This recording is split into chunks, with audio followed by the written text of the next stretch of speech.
Ce qu'il y a de très beau, c'est d'être là. Parce que j'en ai un peu assez du discours extrêmement décliniste et défaitiste. Le marché du DVD est en baisse, peut-être, bien sûr. On sait bien qu'il y a de moins en moins de gens qui achètent des DVD et des Blu-ray. Chacun sait que c'est important, vivre entouré des films qui vous ont fait, des DVD, des CD. Si vous deviez en citer un ou en conseiller un à une personne... Je sais pas, il y a beaucoup de choses, mais Vincere, qui est sur la jeunesse de Mussolini, qui est un film très très très extraordinaire. Madame Sata, c'est intéressant parce que Karim Aynou, c'était son premier film. C'est un film sur un travesti célèbre au Brésil. Et puis je vois haut les cœurs. C'est pour faire un petit salut et avoir une pensée pour Solveig Anspach. Arrête de dire des conneries, ça n'a pas de sens d'avoir cet enfant pour moi si t'es plus là, d'accord? Je veux que toi d'abord tu vives, après on verra. Leto, ce film qui dit que pendant que nous on aimait le rock, et de l'autre côté du mur, ils aimaient le rock aussi.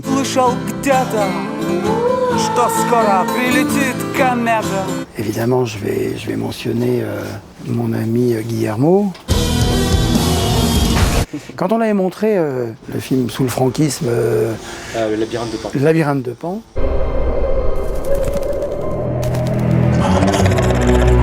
tout le monde s'était demandé ce que ça faisait en conviction. Ça fait partie des grandes choses canoises de se demander pourquoi, et puis après ça devient naturel, quoi. Votre consommation, ça se portait aussi jusqu'à des films de super-héros? Alors, ça se porte sur des films de super-héros beaucoup, enfin des gros films hollywoodiens, mais alors pas bien Avengers, je dois avouer. Avengers! C'est presque déjà un film-série, parce qu'ils font surgir des personnages, on s'y attend, ça s'étire un peu en longueur. Mais sinon, si, moi je suis un grand fou de Star Trek. De ce côté-là, c'est tout ce qui est anglo-saxon. Oui, changeons. Ah non, ça c'est pas anglo-saxon. Ça c'est intéressant, le film de Ciro Guerra, Les oiseaux de passage. Et ce film-là est intéressant parce que c'est l'archéologie du commerce de la drogue. Chef-d'œuvre. Le film de Noah Baumbach que j'ai vu, c'est Kramer contre Kramer 2020, quoi. I thought we should talk. Okay. Là, c'est produit par une plateforme parce que ce type de cinéma d'auteur n'est plus possiblement financé par les studios. Non, n'est plus. Donc dans un sens, Netflix aussi peut aussi subvenir. Donc Netflix et les plateformes, Amazon également. En France, on est un peu mal placé parce que la situation française, qui est quand même toujours très forte, nous rend trop optimistes. La situation américaine, où tout est plus fragile, où les petits films fragiles ne sortent plus en salle, les rend trop pessimistes. Ouais. Et tout n'est pas fini, on est dans un vidéoclub. Je veux voir était un film libanais dont on n'imagine pas d'équivalent d'une Catherine Deneuve, star, actrice de son rang, aller flirter à Beyrouth avec les quartiers en guerre pour les besoins d'un film. C'est mon garde du corps. Feu rouge, feu vert, ça change pas grand-chose ici. C'est pas que je sois pour l'ordre, mais c'est quand même dangereux. Les Croix de Bois est un film qu'avec Pathé, on avait remis au goût du jour au Festival Lumière.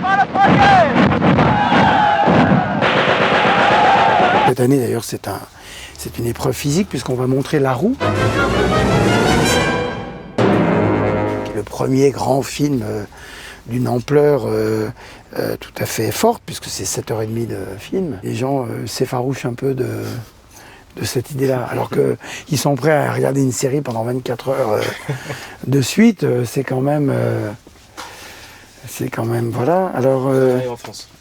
On arrive chez les Français. La règle du jeu, ça présente plein de choses. La règle du jeu, d'abord, c'est considéré comme le plus grand film français.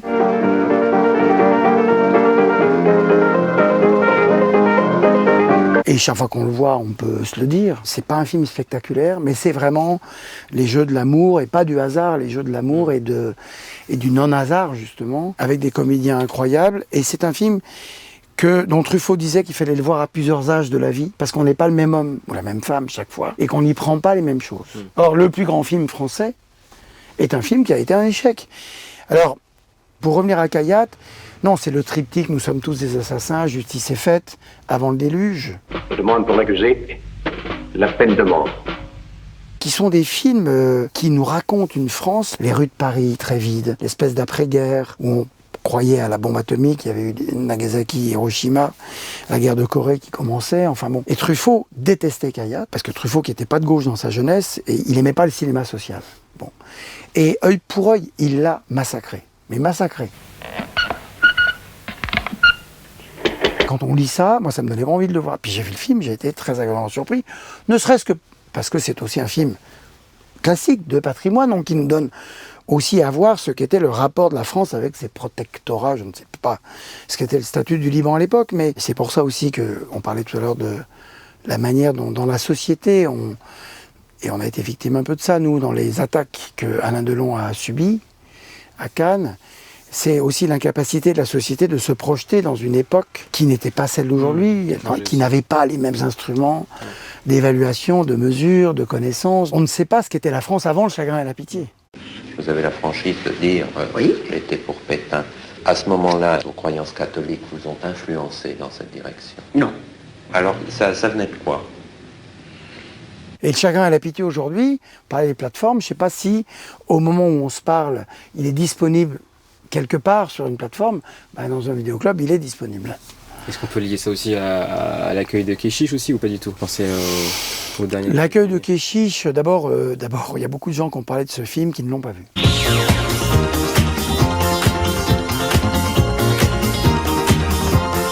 Moi, personnellement, je ne vois pas la différence entre Abdel Keshish, Pedro Almodovar et Céline Sciamma, chacun montrant ce que c'est que le désir. D'un homme pour un homme, d'une femme pour une femme, d'un homme pour les femmes. Je parlais de la règle du jeu tout à l'heure. Encore une fois, c'est un cliché maintenant que de dire ça, mais le meilleur critique, c'est le temps. Essayons de tourner notre langue 7 fois dans notre bouche avant de dire ce qu'on pense d'un film, et c'est souvent le cas à Cannes, pendant le générique. Le temps a fait de Sergio Leone l'un des cinéastes du monde, avec Kurosawa, Melville et Tarantino, les plus imités de l'histoire du cinéma. Et c'est le temps qui a fait ça.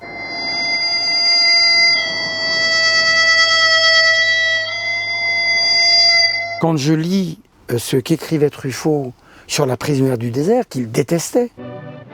Stand aside, Martin. Oh, you don't, Ethan. Ethan, no, you don't! C'est intéressant parce qu'à l'époque, il sort de la provo, il déteste ça, il a le droit. Il se trompe. Moi, en plus, pourquoi je dis ça, c'est parce que la première fois que j'ai vu La prisonnière du désert, je n'ai pas aimé. C'est pas un film aimable, La prisonnière du désert. Et donc on peut se tromper. Truffaut est hélas disparu trop tôt, en général, mais aussi pour ça. Peut-être qu'aujourd'hui, Truffaut dirait, d'ailleurs il le disait, on a dit des conneries ici et là, normal d'ailleurs, c'est pas grave. Alors qu'à Cannes, moi je pose pas la question. Moi à Cannes, jamais je dis aux gens, vous avez aimé le film? Parce que j'ai trop peur de ce qu'on va me dire. D'abord, Abdel Keshish avec La vie d'Adèle, il a eu son content d'éloges, de compliments et c'est un des plus grands cinéastes français. Ce film-là, il se trouve qu'en effet, on est dans une époque où on essaie de juger les intentions et en effet, il filme ces femmes comme des héroïnes, comme des princesses, comme des déesses dans les boîtes de nuit, ils filment leur corps, ils filment leurs fesses, ils filment leur poitrine, ils filment leur... Donc aujourd'hui, ça ne se fait pas qu'un homme le fasse. C'est-à-dire que là, on rentre dans le politiquement correct. Je disais aux Dardennes il n'y a pas longtemps, les gars, il n'y a plus que vous qui pourrez faire des blagues belges. Maintenant, c'est l'idée que Scarlett Johansson devait jouer un transgenre et l'association des transgenres américains dit non, il faut que ça soit un transgenre qui joue un transgenre. Or, on est dans l'art, on est dans le cinéma. Donc précisément, Daniel Day-Lewis, comment s'appelait ce film My Left Foot? Non, Daniel Day-Lewis n'était pas handicapé physiquement. Il a joué et il a fait croire à un handicap physique. Jesus, Mary and Joseph, what's happened to you? It's all right, Ma. It's only cold. On revient aux histoires de Long de Cannes. On lui a attribué des choses qui, encore une fois, étaient de 2019 pour un homme de 83 ans qui pense encore, vous voyez, bien, plein soleil. Ben voilà, un homme filmé par un homme. Or, c'est quoi Maurice Ronet et Delon dans plein soleil, ou Maurice Ronet et Delon dans la piscine? C'est les corps qui sont filmés, c'est le physique, etc. Il y a plus de temps, plus de durée entre nous et À bout de souffle.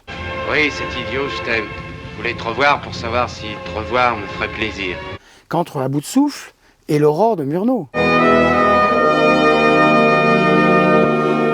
Or, À bout de souffle, évidemment, semble contemporain. Il l'est par sa modernité, mais n'empêche que c'est du patrimoine. Et les jeunes cinéphiles, j'allais dire, ils commencent avec Taxi Driver, même pas. Donc il faut aussi réinventer une sorte de culture classique pour du cinéma contemporain. Plus on s'éloigne, par exemple, les années 70, américaines, ça fait longtemps qu'elles sont sacralisées. Les années 70 françaises, pas tant que ça. Moi, ça m'avait frappé de revoir Le Juge Fayard de Yves Boisset. 3 balles dans le ventre. Vous savez ce que ça veut dire? La mort des traîtres. Avec Patrick Devers, parce que ça y est, les 4 chevaux, les R16, il y a quelque chose qui, dans l'image, vous rend ça à la fois familier et s'éloigne dans le temps. Et puis, il y avait à l'époque un cinéma politique qu'il n'y a plus. Enfin, évidemment, je ne vais pas faire de généralité, parce que du coup, il y aurait les exceptions. Quand même, quand Costa Gavras faisait, pour prendre un film français, section spéciale, sur Vichy, sur la jeunesse française engagée, on peut aimer ou ne pas. Moi, j'ai toujours fait la différence entre la forme et le fond, quoi. Il y a des films dont ça va, je vois bien que c'est pas des grands films, ce qui n'est pas le cas de Section Spéciale, qui est un film très fort. Vivement la fin de la guerre, que l'on puisse redevenir antisémite. Irréversible, alors. Prenons Gaspard Noé, parce qu'on va faire une grande séance avec les 2 versions d'Irréversible. Monsieur Canal a produit et c'est Carlotta qui sort une nouvelle version où le film est à l'endroit. Ouais. Donc à Lyon, on va faire une mini-nuit avec les 2 Irréversibles, puis au milieu, on mettra Lux Aeternam, le nouveau Gaspard Noé. Alors d'abord, Gaspard Noé est quelqu'un dont le nom est quasi sacré aujourd'hui. Et ce qui est très bien pour lui, mais ça n'a pas toujours été le cas à l'époque de Enter the Void ou de Love.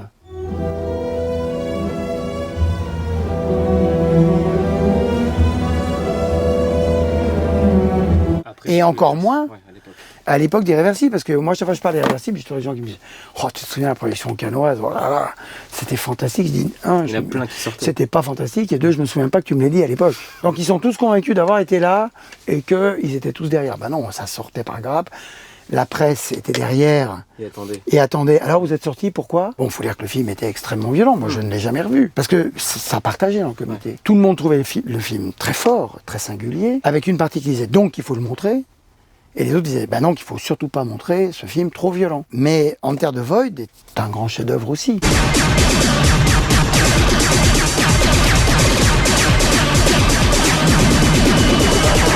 Ça aussi, à Cannes, ça avait été extrêmement mal accueilli. Et aujourd'hui, Gaspard s'est fait une place parce que ça a fini par se savoir. Il n'y a pas un cinéaste américain, auteur, qui arrive à Paris, qui passe pas un coup de fil à Gaspard pour le voir. Ah oui, ben voilà. Donc, ah bah oui, parce que là, on est sur du... Enfin, je vois Zodiac. I like killing people because man is the most dangerous animal of all. En compétition à Cannes. Reparti bredouille. Reparti bredouille. Alors que... Parce que c'est un film Warner. Le Joker n'est pas reparti bredouille de Venise. Fincher a quitté le cinéma. Fincher, et aujourd'hui, il travaille pour les plateformes. Où il fait des choses fantastiques. Mais je vais tenter de lui expliquer, enfin, très, très modestement, il n'existe plus. En tout cas, plus pour nous. Peut-être pour ceux qui regardent les trucs. Pour le monde du cinéma, vous voulez dire? Oui, c'est-à-dire que le cinéma, on revient aux histoires Netflix, le cinéma, il a inventé la salle, le public, le box-office, les posters, les DVD. Une sorte de postérité tous azimuts qui fait qu'à table, dans les restaurants, on parle de cinéma. Lui, pour des raisons qui lui sont propres et qu'on connaît, il veut sa liberté, il en avait marre de devoir bagarrer, il fait des choses très chères. Mais du coup, j'aimerais qu'il revienne un peu au cinéma. C'est un des grand cinéaste. Donc Coppola. Alors, Coppola.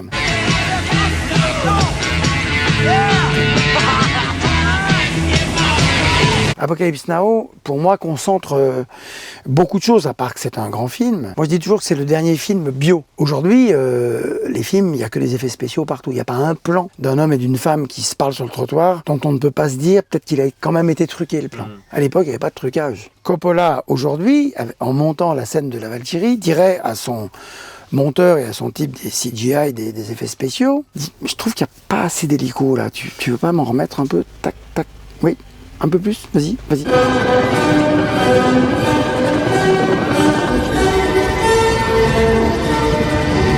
Les des hélicoptères de l'armée philippine qui, entre-temps d'ailleurs, les a planté le tournage parce qu'ils étaient allés réprimer une révolte dans le nord du pays. On peut faire confiance à ces images. Vous deviez en conseiller un qui est un peu plus méconnu que les grands. Cotton Club est un film assez méconnu. Coup de cœur qui est là, à l'époque du grand rêve électronique de Coppola.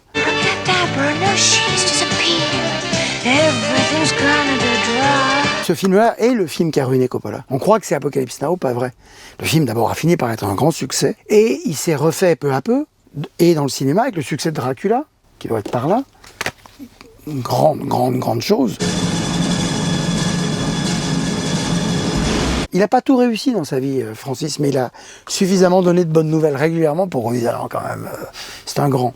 Alors on fait un hommage, en effet, à Frances McDormand. You can't say nothing defamatory and you can't say fuck, piss or cunt, that right? Grande personnalité. Ça se sait, plus ou moins, ça se voit. Ses remerciements, son discours de récipiendaire aux Oscars était tout à fait fort. Dans la vie, elle est une personnalité très extraordinaire. Elle prépare un film avec son mari.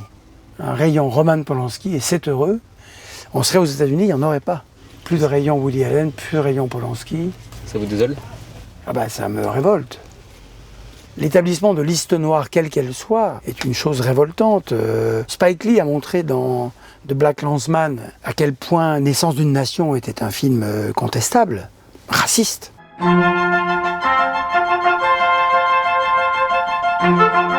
Réalisé par un homme issu des années 20, dont le père était dans l'armée confédérée. Mais il ne faut pas le boycotter, il faut le montrer, et il faut expliquer. C'est très saisissant dans le film de Spike Lee.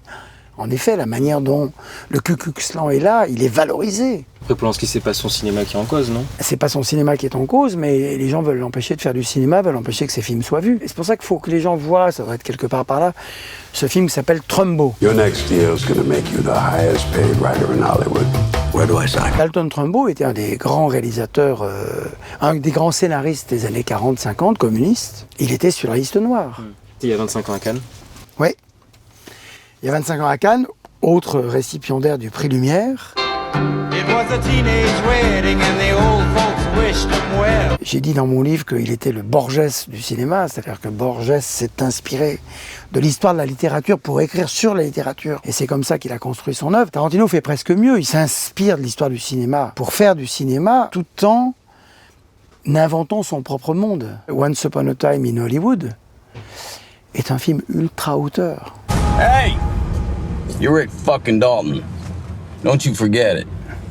En mars, quand on s'est vu à Los Angeles, qui m'a montré le film, il me dit évidemment, ça ne marchera pas. Et ça marche très bien, il est déjà à 140 millions de dollars américains. Et pourquoi il pensait que ça marcherait pas? Parce qu'il voit ce qu'est devenu le cinéma américain, ce qu'on offre au public américain, eh bien il a été détrompé par les faits. Et beaucoup de gens d'ailleurs qui l'ont vu à Cannes, qui sont retournés le voir. Les films, il faut toujours les voir. C'est ça aussi, c'est à ça que sert un vidéoclub. Revoir les films. Je vois Jerry Schatzberg, bon évidemment, Panic à Needle Park. Dallas, okay? Esther, I'm a dope addict.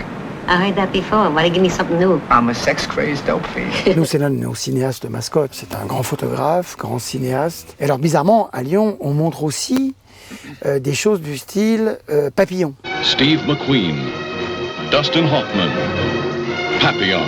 Un film comme Papillon, aujourd'hui, produit aujourd'hui, à peine changé, un film assez gore, hein, d'ailleurs par certains côtés, est un film très hauteur, alors qu'à l'époque c'était la grande cavalerie commerciale qui sortait dans les grands écrans. D'ailleurs nous on a une rubrique qui s'appelle Grande Projection, parce qu'il y a vraiment des films, il faut les voir sur tous les films. Tous les films, il faut les voir sur grand écran. Quand j'ai vu le dernier film des Cohen sur Netflix, chaque plan qui me plaisait, j'ai dit merde, j'aurais aimé les découvrir dans une salle, quoi. Je suis chez moi comme un con devant ma télé, j'aurais aimé me les prendre vraiment dans les yeux, même si, bien entendu, la plupart des classiques, on les a vus à la télévision. J'ai vu passer Casino ou pas Scorsese. Casino, c'est peut-être le film charnière de ce qu'est devenu Hollywood aujourd'hui. For guys like me, Las Vegas washes away your sins. On s'est aperçu que le caractère adulte d'un public était en train d'aller vers moins de facilité, plus de facilité, moins de choses complexes. Et le film n'avait pas été un succès parce qu'il était trop compliqué, quoi. C'est là que ça a commencé. Le côté, les studios ont commencé à dire, oh là, on va peut-être pas produire ça. C'est pour ça que c'est magnifique qu'un Brad Pitt aide James Gray à produire Ad Astra. Todd Phillips, les gens disent oh, le type qui a réalisé Very Bad Trip ne peut pas avoir fait un bon film. On continue en cinéma à faire de l'auteurisme systématique. Surtout dans le cinéma américain, il faut faire très très attention. Il y a des gens qui ont commencé très fort, qui se sont écroulés. Et puis il y a des gens qui voulaient faire leur métier de cinéaste et qui prenaient ce qu'on leur donnait d'abord. Very Bad Trip, en tout cas le premier, c'est un formidable film. Et puis peut-être que lui, son vrai truc, même si le Joker est aussi une commande d'une certaine façon, c'est une espèce de suite décalée. Mais voilà, donnons-lui sa chance. C'est pour ça que la cinéphilie des cinéastes est intéressante. Il y a des gens, ils ont fait la carrière qu'ils ont pu, mais comme cinéphiles, ils sont ultra pointus. Et ils aiment des choses qui ne ressemblent pas à ce qu'ils font d'ailleurs. Alors ça, pareil, hein, on parlait de Zodiac, ça ressemble, hein, sur l'histoire d'une enquête inaboutie. Je vais tout vous dire, c'est presque douloureux parce qu'on l'avait vu pour Cannes, mais moi je ne l'avais pas vu. En fait, quelqu'un l'avait vu, il avait trouvé ça pas mal, et puis, ça a disparu, et on l'avait raté, littéralement raté, quoi. Et après, il est revenu, Moser, etc., Okja, et on n'a pas loupé Parasite. Le cinéma coréen présente, la qualité d'avoir une histoire extraordinaire. Il y a un cinéma très historique, très film à costume. Il y a un cinéma très commercial, comique, policier, etc. Et il y a un cinéma d'auteur. Et au milieu de tout ça, il y a lui, Park Chan-wook, qui sont entre les deux. Ils font un cinéma de genre et un cinéma d'auteur.